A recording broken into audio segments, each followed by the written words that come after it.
There he Hey, is. how are you? Good, mate. How are you? Good. I haven't done an Instagram live in months, like over 6 months. I was gonna say, I Insane. don't feel like I've done this since lockdown. PTSD much. I know, I was just like, hang on a minute. How you going? Yeah, I'm good. How's your day been? Good, actually. I been out paddleboarding. I'm planning to go shoot that eclipse later tonight. Yeah, I was really interested about that. I think that's going to have some because that eclipse is going over the USA as well, and they've got their election tomorrow. So I'm curious to Yeah. see how that impacts people's voting I was gonna say, are you records. spiritual at all? Yeah, I'm spiritual, but I don't, there's it's a very broad meaning, spiritual. Like it could mean a lot of things. Yeah. No, I definitely feel like the stars and the moons do things to us, but hey, that's a chat for another day. Indeed. But look, I was talking to some security guards on the weekend, and they made the point that when we have a full moon, people tend to get into more fights when we're doing, when we're acting as bouncers for a lot of these nightclubs. So with a blood moon, they suspect it's probably going to be worse. But then again, I don't Well, know. I mean, I always say that if the moon is responsible for our tides, as if it's not affecting other things as well. yeah, So, yeah, that's absolutely. the way I look at it. For all the naysayers out there who don't like all that stuff, whether or not you like it, it does. But so I have got a bunch of questions, but the reason Joel and I have already spoken off camera, but the reason we're doing this live is because Joel is amazing at disseminating all this information, and then I just put it into like layman's terms for you guys. And Yeah. obviously, lots of people follow us because of our political content over the last, God, however long it's been. And we're coming up to what is a very, very game changing Victorian election. So there's a lot of angst, although I'm very optimistic. So I thought the first thing we'd start with, because I know you've done a really amazing program for this, is it too late to get involved in Victorian election stuff in regards to volunteering or helping the on the election day? No, not at all. I mean, if you did nothing up until this point, it's fine.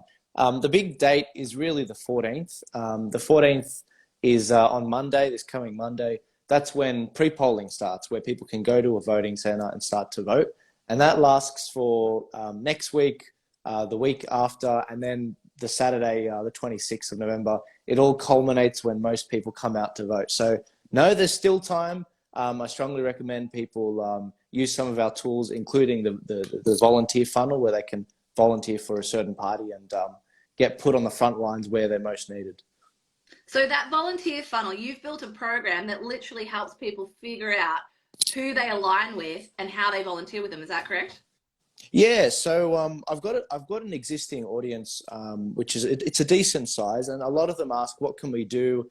Who should we contact?" And so yeah, look, I built this. Well, my team actually more specifically built it.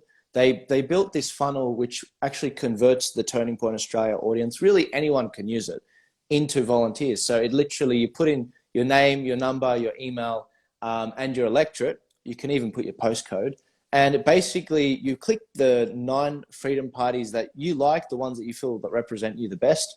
And that information gets sent to them in an email, which basically says, hey, Nancy wants to volunteer for your party. Basically, she's in this electorate. Here's her name. Here's her number. And it's the best way, most efficient way to connect them. All these different parties, they have their own sign up form. I thought, you know what? Why don't, like some people, they don't mind which party they volunteer for. They pick 3 or 4 parties, and whichever party gets back to them first is the winner. And they don't know who you've sent it to, so they're incentivized to get in contact with you. And yeah, it's a great tool. I mean, I think it's really great. Seeing hundreds of people have already used it now to go to the different parties. We don't retain the information. We're not trying to monetize you guys. We're just trying to help you guys. Stay. Tell We're the trying to audience. help.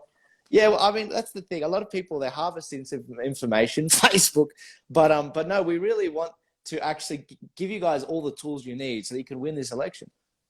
All right, awesome. So that's number one. Guys, if you haven't yet, share this live so people can jump on. We're about to go into the election stuff, specifically for Victoria. So if you are watching, share this so other people can jump on because we're going to share some really important information. So Joel, where do we even start? We've got one of the most contentious elections I think we've ever seen in Australia, let alone Victoria.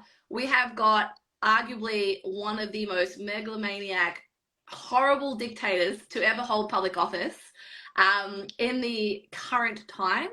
That's probably quite hyperbolic, but that's how I feel.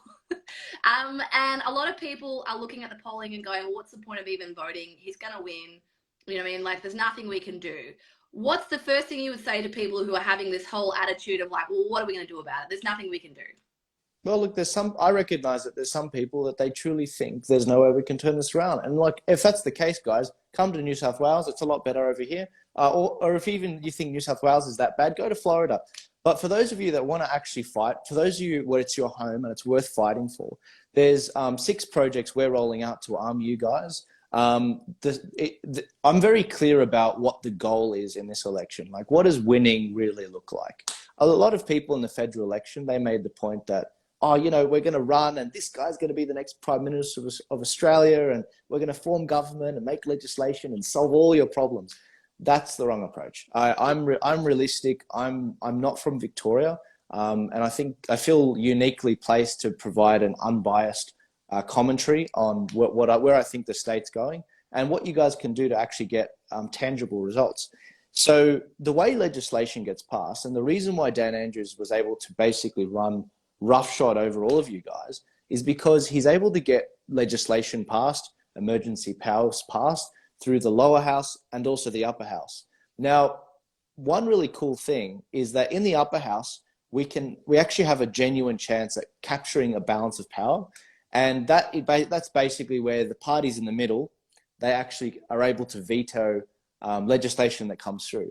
And so this election, if we win 3 to 4 upper house seats, I don't want to get too technical, but if we win 3 to 4 upper house seats, it gives us the leverage to basically stop all legislation that comes through unless we give it the stamp of approval. So who are these parties that could supposedly get this? Well, you could have a situation where you have, you know, the UAP party. There's I really shouldn't mention all the parties because I don't have to mention all 9 of them. But you know, you got One Nation, you got the Liberal Democrats, you got the Freedom Party. There's 5 more. Excuse me, guys. But the idea is that this coalition of parties, they all go in with similar sort of policies and they all look out for each other when they get in there. And that keeps whichever government wins, Labor or Liberal, honest. And I don't see why Victoria can't have a really positive result and put your state back on track. Exactly. So for anyone watching that isn't quite sure what Joel's talking about there, I'll give you a perfect example. So for the first 2 years of the pandemic, Daniel Andrews and the Labor Party held majority across the upper house and the lower house, which is why they were able to freely pass all those pandemic all the pandemic legislation and do all the lockdowns and do all the curfews and things because no one challenged them on their point. The Liberal Party lost in a landslide in the 2018 election. And whilst there were some independents in there, you had Andy Medic, you had Samantha Ratton from the Greens, Fiona Patton, Transport Matters, Rodney, I forget his surname. So you had those people. But the problem is most of those people were aligned with the Labor Party. So even though they were independents in the upper house, their values and their allegiance, I guess you could say, aligned with ALP, Daniel Andrews. So Daniel Andrews was able to do all of those things that he did. The reason that sort of changed towards the end of 2021 is because we had a defector in the ALP, which is Adam Somyurek, and he came back famously to save the day.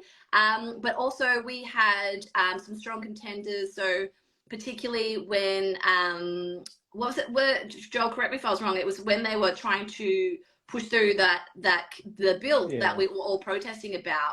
Adam Somyurek was the chink in the wheel there that didn't let it go through. But then we had Rodney from Transport Matters, who then went across to ALP and gave them the vote they needed to push that legislation through. So the reason we talk so often about stacking the upper house is to stop Daniel Andrews or the ALP, or even also the Liberal Party, say they were to get in, to have just freedom to push through whatever they want. And we're seeing the similar thing happen in the US at the moment, which we're going to get to in a second. When one government or one party has free reign across the board, that's not a democracy, in my view. You know, you need to have that yin and yang. and hold each other accountable. When you have sweeping powers, that's when you have this alignment. And given we're heavily polarized at the moment, that sets a really dangerous precedent. Would you say, Joel? Yeah, absolutely. Absolutely. It was the permanent pandemic legislation in November last year. And yeah, Adam Somyurek, a former Labor member of Parliament in the upper house, he infamously came back. And it was really disgusting because of how it was passed by that Transport Matters group. But this is the thing, guys. As I said before, if we had one more person in the upper house, that never would have gone through. Yeah. Why is it that people have an advantage in the upper house and not the lower house? Why do we have a better chance of getting in? Because the way it works, guys, is in the lower house, you have about 100,000 people, or I think it's 50,000 people actually, per lower house seat. And it's very difficult to combine the votes together because you're segmented in a geographic area. Whereas with the upper house, you're segmented in bigger regions, which are about 11, there's like 11 smaller electorates in there. And it combines the votes together, and it allows you to work a bit more with a larger group of people that have your interests in mind to get in. So the fact of the matter is, we've got a much better chance of getting people in the upper house in Victoria. And there's a lot of other tools here that will help you guys achieve that. Absolutely. So, okay, so we know how to get involved. What happens coming closer to election day? There's a lot of people talking about preference voting, how to vote, who they should be voting for. And I saw a comment today, so I put up a question box, and one of the comments was, there's so many people now going up for office. How do we know who to choose? How do we know they're not going to defect? So, Joel, yeah, I'm going to hand that one to you.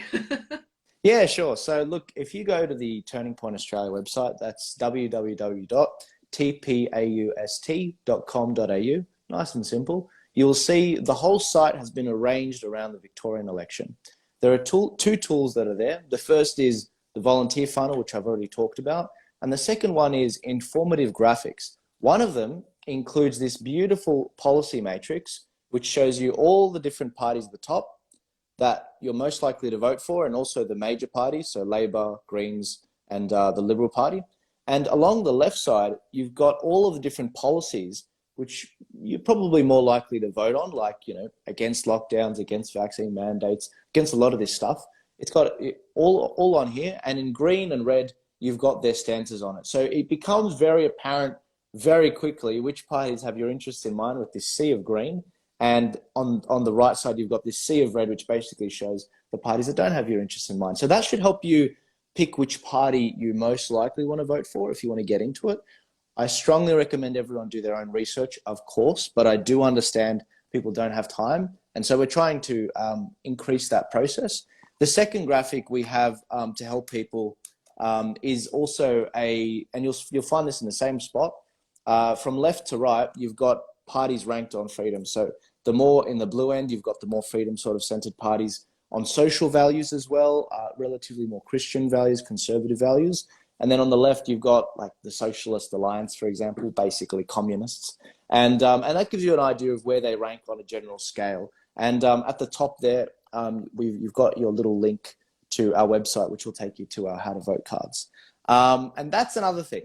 In Australia, we've got this very complicated system of preferencing our cards. What are preferences? Well, in America, for example, when you go to vote, for example, you don't cast a number of votes. You cast one vote for one person, and if they don't get in, that's it. It's done. In Australia, different story. We've got a preferencing system where you actually go from in the lower house, for example, in Victoria, you have to number all the boxes. So if your first guy doesn't get in, then that vote flows to the second guy, and so on until the end. And so in the upper house, it's a slightly different story, a little bit more complicated. But one of the tools we've come out with to help you number your how to vote card is, and we did this for the federal election, it was hugely successful. We ended up coming up with these how to vote cards, which basically have all of it in one place.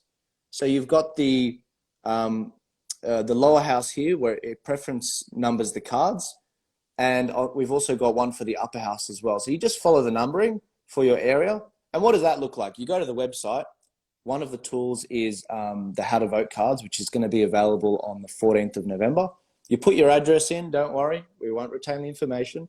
Put your address in, and then and it'll spit out a how to vote card that looks like this, customized to you, customized to your area. So we take the difficult work out of working out who's who. We guarantee essentially that you're only going to get those awesome freedom parties on top. So all those parties that you see the green with, you can see that all of those parties end up being the ones on the top. So we can give them the best opportunity before we have no choice but to eventually preference the major parties. And so that was a really powerful tool. It was definitely the most sought after thing. We got 250,000 downloads in the federal election as a rock bottom minimum. Yeah, it was. I was really proud of that because, you know, we weren't making money off it. It was something to turn the country around on and to give people a tool to actually fight these bastards, to be frank. I think that it's going to be very interesting for Victoria. I'm going to put a curveball in there. Sorry, yeah, sorry sure. to cut off. Please. So we've heard a lot of speculation about one of our key freedom parties, the Liberal Democrats, who were incredible advocates for freedom throughout the pandemic. And there is a lot of what you could call hearsay, but I have it on good authority that there will be a preference deal made with the Labor Party. So I know a lot of people are starting to feel really frustrated with that and not entirely sure what happens there. So in regards to the preference deals that the parties they themselves do, there is a way to circumnavigate that, correct? Absolutely. Absolutely. And, you know, we're only halfway through the projects. I've got other projects which will actually expose, not expose, it's like a bad thing. I'm not out to catch anyone. Everything I'm doing is to give people information. And with that, I trust them to make an informed decision. And that's something I think is refreshing after people in authority talking down to us like we're kids. I'm coming out with what it is, and I'll explain it for you this way. So in Australia, parties make deals. They make preference deals. They do it all the time. Every single party does it. The real question is, are they making deals with parties that go against their interests? Like, are some of the Green parties making preference deals ahead of friendly parties and putting some of the red parties in? That's the sort of thing we're a bit worried about. It's like, why would you put someone that's against your interests? Why are you selling out your values? So that's what we're sort of alert to. So in Victoria, you've got a unique preferencing system, which we don't have in the other states. So we don't really have this problem. In the upper house, what's the best way to put this? In the federal election, for example, on our how to vote cards, you would see that we were able to number all the different parties. Now, for your state election, that is not a thing. You do not get to vote above the line more than once. You're only allowed to put one in. So what happens if that one that you get in doesn't get in? Well, then that party, what it does before the election, in fact, this Friday, they submit this form to the Victorian Electoral Commission, which says where they want their vote to channel to. And so they pick which parties they want it to flow to until the end, until someone gets elected. Now, the problem with that is, yeah, it could flow to a party that you may not align with. And I just think that, I think people need to know that information. So the fact of the matter is, I don't agree with parties selling out their fellow freedom parties for, you know, selling out their values for a party that's against their interests. And so one of the projects we're rolling out on the Monday, on the 14th, is basically a graphic which shows you all of the different freedom parties and where their votes are channeling to. So you can see, is that Labor they're putting on top? Okay, I may have to reconsider that specific party. And this is the thing, guys. I haven't thrown anyone under the bus yet, any of these parties. But you can be damn well sure when we have the facts on the 13th, this Sunday, we will have all the facts. That's when all the group voting tickets come out. We will know exactly where these parties are. Keep an eye out for our website. We will be updating that fourth project, which will expose how these preference flows will go for the upper house. And you will see exactly what's going on. Now, if you've got extreme anxiety because of this problem, there's another solution. You don't have to vote above the line. You can actually vote below the line and control where your preference flows. So just to be clear, you get two ballots when you get in. You get a green one, you get a white one. The green one's for the lower house. You have to number all the preferences. No worries, that one's fine, that's solid. But for the long white one, if you vote above the line, then you can only put a one and the party will control where the preference flows if they don't get in. But if you vote below the line, you have to number at least 5 boxes, and you can control where the vote flows. So our how to vote cards, for example, they will be below the line voting, so you guys can control exactly where it goes. I think it's imperative, and I will not be holding back on Monday when we find out which parties have betrayed who. And the great thing about our how to vote cards is we can change them at any time because they're digital. So we might have to take a second look at some parties who we thought were favorable in the past. I think what you guys have done is absolutely brilliant. And I don't think I'll be alone in saying this, that up until the pandemic, the average Australian was very apolitical. Most people voted because it was compulsory, not because they were particularly engaged in our political landscape. But obviously, with what's happening both on a cultural level and also, you know, with the pandemic legislation and things like that, people have become grossly aware of just how much free reign our politicians have had. And I know this is something you and I spoke about when we were at CPAC. You know, the constant chaos we've had since John Howard. You know, we haven't had, correct me if I'm wrong, have we had a full-term Prime Minister since John Howard? We haven't, have we? Scotty didn't have a full term, did he? No, you're right. Every single person has been ousted by their own party. Am I correct in saying? I think you are. Yeah. I want to make checks. Someone's going to fact check me and that's going to come back to bite me in the ass. But yeah, so I mean, you know, and it wasn't always the way. Like traditionally, back in yesteryear, back in the old days. Sorry, I mean, Scotty had his after he ousted. Sorry, the nerd in me. After he ousted Turnbull, he went on to win the election in May 2019, and then he got ousted by obviously Anthony Albanese. But other than him, no one else.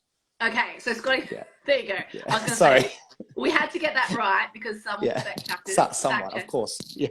But, you know, and I think the reason we've become quite destabilized, obviously, we'll get onto American politics in a second, but, you know, you've had that completely disjointed political landscape for the better part of 15, you know, since Kevin 07, right? And, you know, whether it's Kevin and Julia or it's Turnbull and Scotty, like whoever it is, there hasn't been consistent, thorough leadership in Australia, and the pandemic really brought that to a head because we got to see what these people stood for, and we realized, and I can be really frank in saying this, that a lot of our leaders are absolute fucking morons, you know.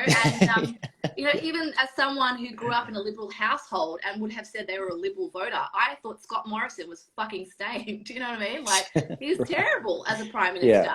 It's like, what did he believe in? Exactly. And no idea. You've made a really good point, because what we've done is traditionally voted for people just based on, you know, whatever our parents may have told us to do, unless you were politically engaged. Whereas now you have to go, well, hang on a minute, what do these people that we're voting for stand for? And what am I actually voting into government? Because I think, you know, I'm embarrassed to say this to you of all people, Joel, but back in my younger years, I did vote the Greens because I thought it was good to vote for the environment. I didn't realize they were little socialists. Do you know what I mean? It's all right. There's a lot of, you know, one of my biggest donors, she's actually a former Greens voter, and she's an old school Greens that, you know, back when the Greens Party actually was for, you know, actually protecting the environment. But no, look, I understand a lot of people, they just don't know. So we learn from our mistakes, and that's a good thing. Mistakes are good. So we've mentioned American politics a couple of times, and this is something that I personally take a real keen interest in, because I believe American politics sets precedent for Australia. We're always a little bit behind. So whatever's happening in America tends to flow onto us quite significantly about 12, 18 months later. Particularly around the 2020 election, I was very engrossed with that and watching all of that unfold. And then that has set what has been the tone for the last 2 years. And arguably, I think you could say it's an absolute clusterfuck, and it's just been chaos. And in that time, again, you started to see a lot of, you know, not to use buzz terms, but deep state being brought to the attention of everyone. And you hear people talking about the World Economic Forum and all these things that prior to the pandemic, no one had ever even discussed before. It's like, do you like this person or do you like that person? That's who you vote for. We've got an American midterm coming up. I think it's tomorrow they vote. Is that correct? Yeah, that's right. So at 12 o'clock tonight, our time, that's when the polls open. So, and we're hearing a lot of people talk about a red wave. Now, I can put that into layman's terms, but I want you to sort of explain why that sets precedent for Australia, what that means on a global scale, and how that might filter through to our own elections? Yeah, sure. So, I mean, Brexit, which was the British, the United Kingdom leaving the European Union, that was in, I think, June 2016. That ended up spurring on the energy that got Trump elected in November 2016. And to pretend that those events are not linked is completely ludicrous. What it is in the Western world, in the Anglosphere, in the Five Eyes country, you might even say New Zealand, Australia, Canada, America, and the United Kingdom, is we've seen globalization. What is globalization? Well, it's where basically you offshore all of the manufacturing overseas. You become a less of a nationalist state where your state is last, and you have to concede for other countries. Give them money, give them concessions. Your people are last, and all the hardworking jobs that were first and second industry just get offshored. Now that has significant consequences, and in 2016 we saw that rear its head in those two countries, and this globalist control where we see these massive organizations like the United Nations, or even the European Union, these multi-nation organizations controlling and writing legislation. I mean, there was something like in the UK, 70% of their laws were being written by the European Parliament. Like that's absolutely ridiculous, and most of which were being done by nameless, faceless bureaucrats. I mean, 2016 was a big repudiation of that and saying, no, we don't want that. And we are seeing a similar sort of trend now. I think that what we're going to see in the midterms in terms of a red wave, it'll most likely be the Republicans absolutely winning the lower house, the House of Representatives. And I think they will probably also capture the Senate as well, possibly with a 54-seat majority. They have 100 seats, so that's a 4-seat majority. I think that could do them very well. But what does that mean for the country? What does that mean for Australia? Well, I think what it shows is that America, being a cultural leader in the world, as you rightly pointed out, when America sneezes, Australia gets a cold. I think that Australia is very much going to be in a situation where we can't pretend that we're not going to be influenced by the American midterm elections. There's a genuine pushback against the globalists, against the establishment, against the lockdowns, against the mandates, against climate change, against shutting down industry, whether that be through climate change or other means. I'm very excited to see what happens with the midterms and how America responds. What does it mean for Joe Biden? It means he can't get anything passed. And that means that, it won't be the one writing the legislation. It'll only be the Republicans. And he'll try vetoing legislation, but the way it works over there is they can just keep pushing it through until they force it through. And Joe Biden has no choice. So what does that look like in terms of Australia? Well, I think Australians, they suffer from a lot of tall poppy syndrome. And why am I bringing that up? Because I think that sometimes we can only be inspired by people overseas, these larger-than-life figures. Because when they come here, everyone's like, so they almost worship them. I mean, imagine if Donald J. Trump came to Australia. I mean, imagine that for a second. But you would never have an Australian figure like that, could you? No. You just couldn't, because we have that tall poppy syndrome. And so, well, sorry to cut you off for a second, but I think it's worth noting, and I've had this discussion with quite a few Australians. As much as we like to think we're massive players on a global scale, we are ants considering the size of our population. 25 million people is a drop in the ocean when you compare to the likes of China or America or the European Union. Like, our population is quite insignificant. You've got, what is it, 325 million people in America. So just the buying power and the pool that has across the global landscape is much more significant, which is why they do set the precedent and the tone. Their GDP is significant. So whenever America makes a decision, it does flow on to us. And when you talk about that tall poppy syndrome, Australians, we are on this floating island at the bottom of the planet. We tend to think we're a lot bigger on a global scale than we are. We are so isolated. And I don't want to offend people in saying this, but that isolation is also a curse to us, because tend to think that what we know to be true here is true across the oceans, and it's a completely different thing. When an Australian talks about oppression, for example, oppression to us would be not getting enough money from the government for your Centrelink. Whereas oppression in another country will be the difference between you getting running water or not, or electricity. So we are a bit skewed with our perception of the world, particularly those who haven't traveled. So when you have people like that, and I'm kind of going off on a tangent here, but I promise I'm going to make a point. When you have our inner city elites, our Greens, Yarra City Council residents, people in Northcote and Thornbury and Brunswick, those guys who stand there on their soapbox talking to us about oppression and democracy and all of these beautiful things and all these things that they've read in books, they're doing so exactly like you said, because there's these figures like AOC in America, who's a young Latin woman that's, quite attractive. And, I'll give her credit. She seems to be somewhat of a good politician to a degree. And people look at that and go, wow, we need something like that here in Australia.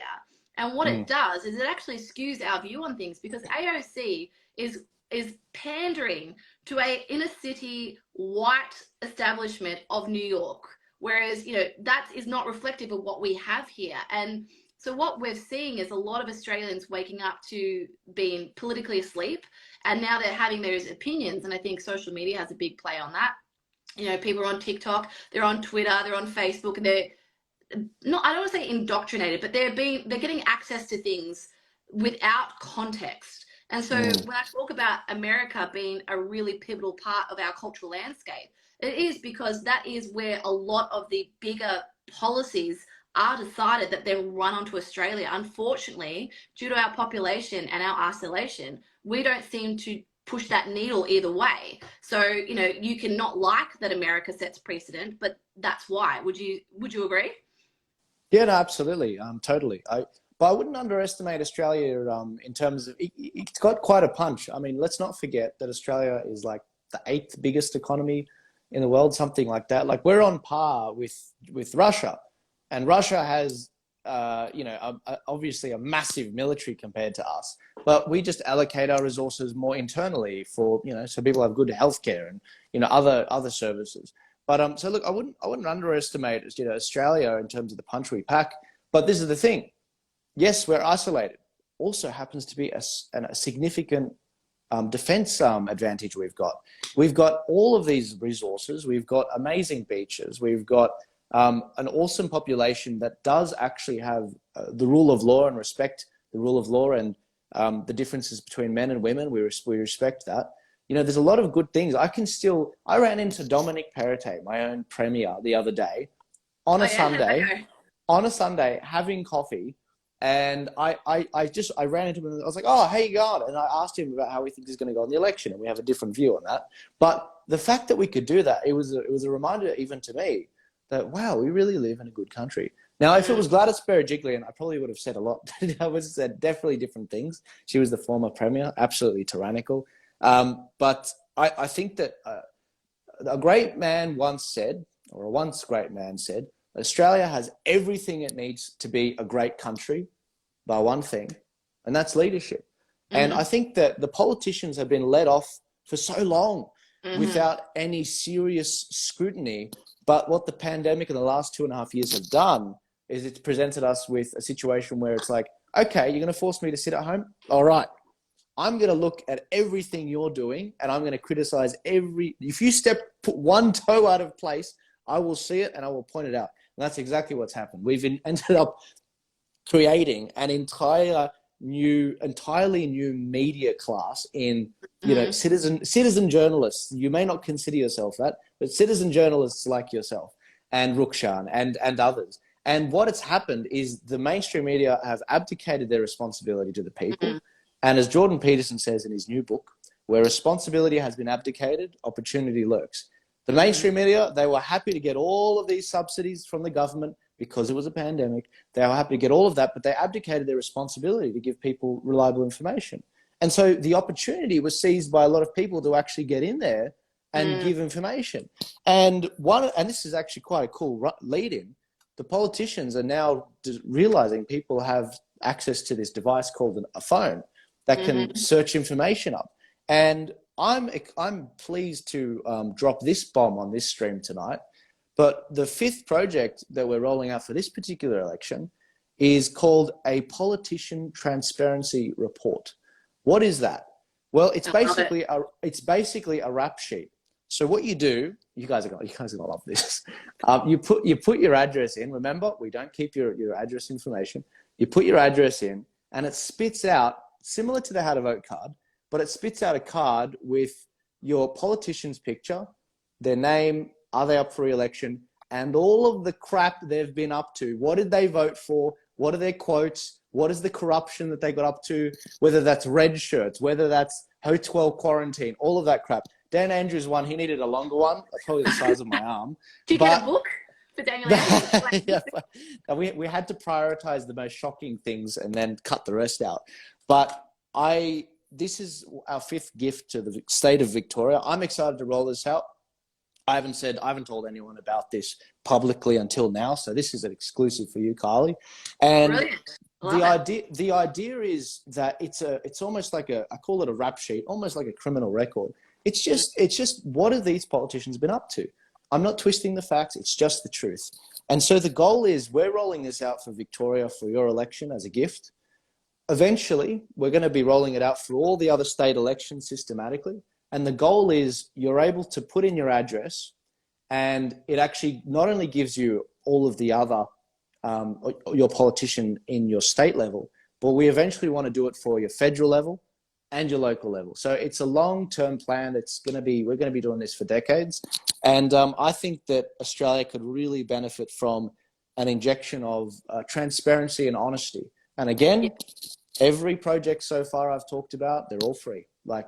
There's a lot of work behind them, but they're all free in terms of why we're doing it for you guys. I am sick of. I used to be a construction guy. I was making a good living there, and the government in the first lockdown in 2020, I lost my job. I lost a lot of other things. I lost my father. I lost, I think, 5 out of all of my siblings and their partners. We lost like 6 or 7 jobs between us. I mean, and this is only New South Wales. This isn't even Victoria. You guys copped it even worse. Yeah. So it gets to the point where you're just like, it's not worth me pursuing my career. That life plan I had, I got to throw it in the trash. Mm-hmm. It's more worth my time to actually dedicate it to 1, replacing the media, 2, educating people how to vote better people into parliament, and 3, getting rid of the existing parliamentarians. And so, yeah. I think it's absolutely brilliant. And just back to what you said about Jordan Peterson, I like to think of myself as an eternal optimist, even in the face of what seems to be, a pretty negative and bleak landscape. There's always opportunity. And that's one thing that I've always prided myself on. I think that's part of the entrepreneurial spirit, is that you identify where there are opportunities.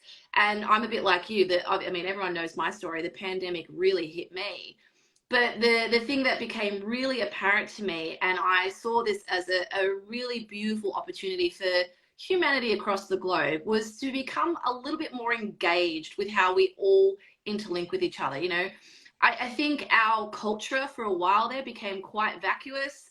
We became very superficial. We were very insulated, and we were focused very much so on what's in front of us, as opposed to how we all connect in, or interlinked with each other. And particularly with politics, in Australia, we are blessed to have only known prosperity for the most part, aside from personal circumstance. As a country, as a nation, we've had incredibly prosperous times. And so when something like the global pandemic pops up, it is arguably probably our first huge test since World War II, I would say, as a nation. And what it did was sort of really wake people up. And I hate using buzzwords that have come out, but, wake up in the sense of, it's important to be aware of your circumstances, and it's important to have conversations. And that's something, just as a history nerd, that I love, and someone who's well-traveled. The conversations I have with people in different cultures, on different continents, and the things you learn, it doesn't mean you have to adopt it. It doesn't mean it becomes truth for you. It's just good to have a bigger perspective. And I think the thing that alarmed me the most with the pandemic, particularly from the political side of things, was how quickly people were to just accept whatever the chosen narrative was without any, you know, critical thought, or just even to question, was potentially there some kind of reason why we were being peddled this? Or, you know, was it indeed actually the truth? And I think, like you said, since the 2016 election, we saw that there was a lot of stuff going on because a lot of us were asleep at the wheel. We didn't have a reason to sort of be taking note of what was going through. And, you know, without going too into it, at the moment we are going through a massive cultural shift. Whether you want to talk about conservative values are up against, you know, this progressive wokeism. And I think that has polarized a lot of people. And when it comes to voting for your politicians now, not only are you going, well, hang on a minute, what are their policies for our infrastructure? What are their policies on cultural issues? Because, you know, they're going to be sweeping in legislation that's going to affect the next generation of kids. And I think the biggest blessing that we have now is not only are we more awake as to what politicians are doing in Parliament. I mean, I don't know about you, but how many of us had ever actually watched a sitting of Parliament before? I watched more Parliament during the lockdown than anything else because I just wanted to see what they were saying. But, you know, it's a positive thing. And from this, you can learn. And I think it's really refreshing because there are so many of us with really diverse backgrounds and really diverse perspective on what's going. And, you know, I don't think anyone should have a free for all in saying what everyone else should adhere to. I think that melting pot is what makes us so special, particularly in Australia, a very multicultural country. I don't expect every single person that I bump into to align with me politically.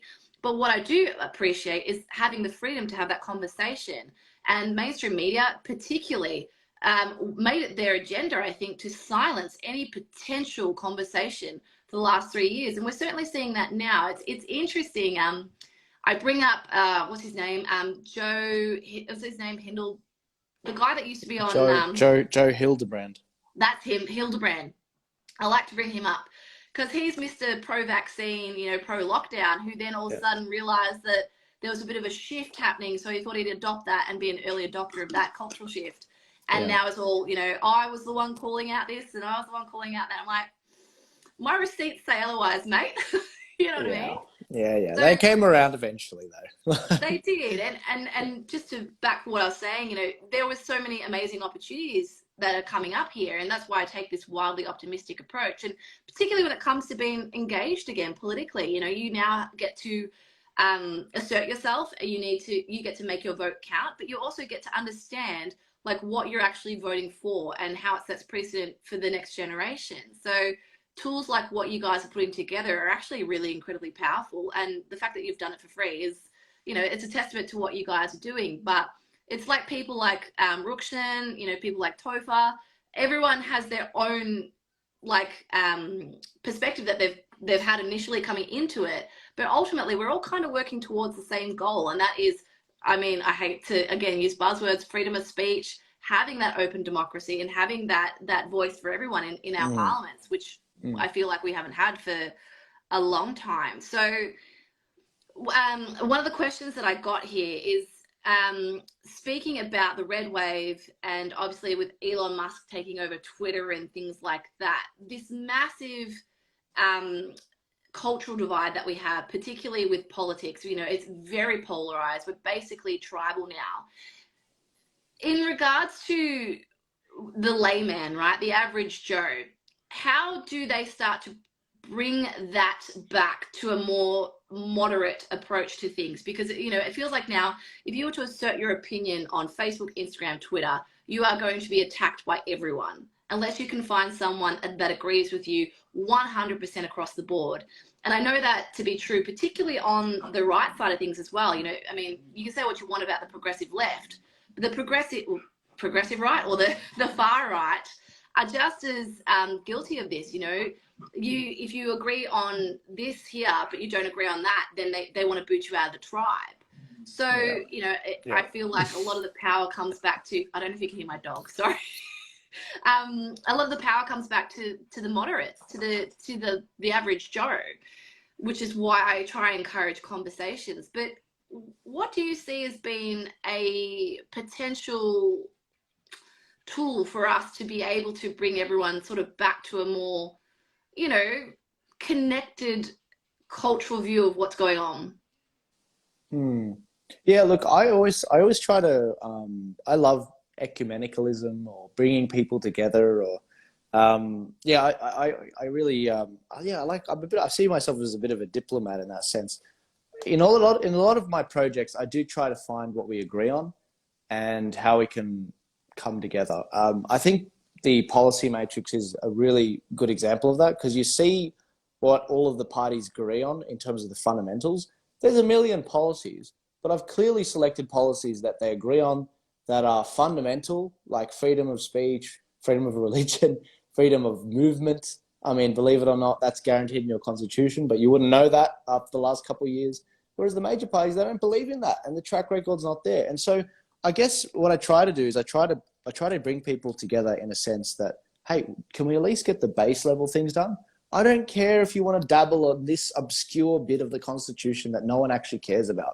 You can have that after we get secure the fundamental rights. If we can't speak, we can't do anything. If Mm-hmm. we can't move, we can't do anything. If we can't buy anything, we can't do anything. If we can't work, we can't do anything. Like, can we focus on those things before going into the specific minutiae of bullcrap, sort of out there? Like, Yeah. there's so, you know what I mean? Like, let's get our priorities straight, and then we can talk about all the different, intricacies of policy.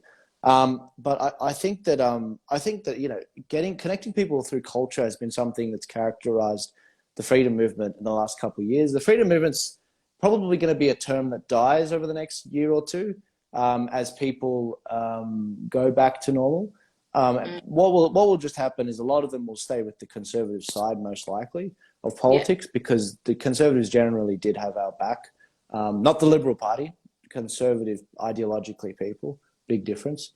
But yeah, look, I think that building culture around certain figures, building culture around certain meme culture, it's really hard to define what that is. Just watching something happen, the media fixates on it, and us making fun of the media, basically. Like, that's basically what meme culture tends to be. But yeah, look, I think that that's the way to go. I mean, if you want to change the country, culture is the way to do it. After all, politics is downstream of culture, and Yeah. as Breitbart said, and yeah. Yeah, I think meme culture is that's ultimately the wall. I mean, the wall we're in. I know we're both big fans of Tim Pool, and I watch those guys most days. And that's something that you realize now with Elon Musk taking over Twitter is it's not about silencing any side. It's just who can argue their points better. And what I've noticed a lot, just in my observation, and I'm happy to be wrong on this, is that progressives seem to push their ideology and just accept that as the status quo with no argument. Whereas, if you were to poke holes in that, that's when they get really defensive because they're not willing to argue their point. They just accept that it is. They state their statement and that's just fact and it's set in stone. Whereas meme culture and the way we seem to be growing with this social media world is that we can then poke holes in that in a friendly way, and you can see just by the way they react to things, if they're super defensive and they shut you down, they want you silenced, they want you censored, that they actually don't have much of an argument. And I find that side, the psychology side of social media, really interesting, and that's that aspect. But something I've been paying attention to the last 2 weeks. I actually joined Twitter. I've never ever been on Twitter. I still don't really Right. understand it.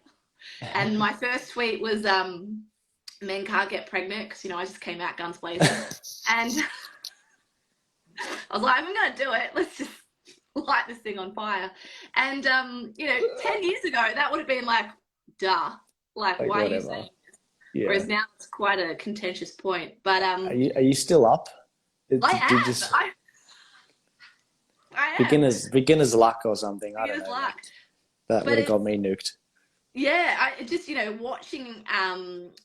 watching. I didn't realize that people from anywhere just come on to your tweets and like argue with you, and I was like, who the hell are you? Who's this person? But Yeah, yeah, yeah.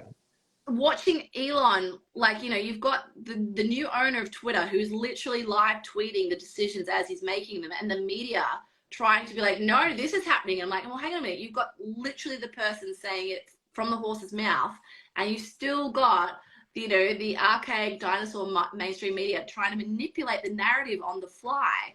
And I'm Mm. finding that whole thing quite interesting. So, thoughts on Elon and Twitter? Yeah, look, I'm sort of waiting and seeing what he does. In the meantime, I'm sort of moving on to Getter. I like Getter. It's a great platform. I can actually transfer my Twitter following onto Getter, which is really easy, and I can cross post onto Twitter. So it's a good insurance policy. So I've been using it very well. It's a much friendlier environment on Getter. I don't have the left. It's not stacked. It's not censored. It's not. I don't have these lefties coming after me. On Twitter, I've had Twitter since I first sort of became politically active in 2016. Back when I was a lefty, actually. And no, it didn't make any sense to me why I was getting censored so much, and I can't get any likes on anything. What do I think Elon's going to do? Look, if he fixes the platform, that's great, but I think he's going to have to fire every engineer that works there. I mean, let me put it to you this way: are you a fan of the ABC? No, ma'am. No, I am not. Let's just say that we want to put, I don't know, who's your favorite politician? Oh, what a question. In Australia. Who do I detest the most is more of an accurate No, question. you can pick one. Who do you detest the least? You can pick one from Victoria if you really like. All right, since he's watching, I'll go Anthony Curcio. There you go.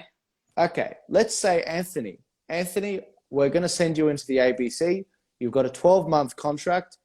You've got to turn the ABC into something better than it is, basically.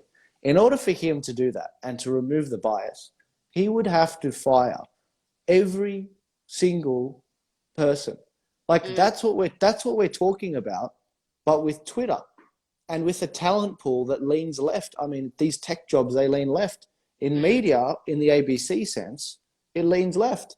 And on top of that, they can sort of afford to be crappy compared to other organizations because the taxpayer backs them.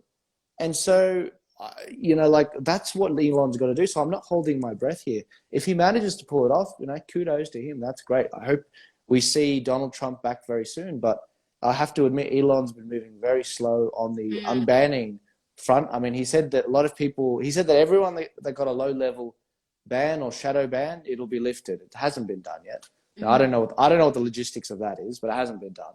And also the fact that Project Veritas, Jordan Peterson. I'm not sure if Jordan Peterson is back actually, but Milo Yiannopoulos, Alex Jones, and Donald J. Trump. I mean, a former president hasn't been brought back on, but you've got, I think Ayatollah Khamenei and like the Taliban, they've got accounts, and you've got the fact that Project Veritas isn't back on. Do you know this whole thing started because of Project Veritas? The reason why I thought it was Babylon B. Because of the Babylon B. Actually, I think you're right. I think it was. I think it was the Babylon. Yeah. Yeah, because Elon and responded. And they tweeted, they were talking about Rachel Levine, the 4-star admiral, and they said, this is a man. And they put up a photo of Rachel Levine, and that's what got them nuked. See, like Elon, what's the holdup? What he's doing is he's consulting with a lot of these organizations, which Twitter before Elon already consulted with. A lot of these organizations that hate Elon, they're talking with him, and they're like, it's like, these people hate your guts. They're going to hate your guts either way. They're the ones that are going around, talking to your funders, your advertisers, and saying you need to boycott this. There's a massive push by, Gates and all these other organizations to basically, he's pushing all these organizations, all these advertisers to boycott Twitter. And the mainstream media, they're leaning into it too. It's like billionaires owned Twitter before. It was a Saudi billionaire that had a massive share in it, but they've got a problem with Elon. The real question is why? And so look, in the meantime, if he can pull it off, that's great. If he can't, I'm going to be on Getter. Let me know Carly, if you want me to reserve your tag there. No, I'm on Getter. You're on Getter. Are you certified?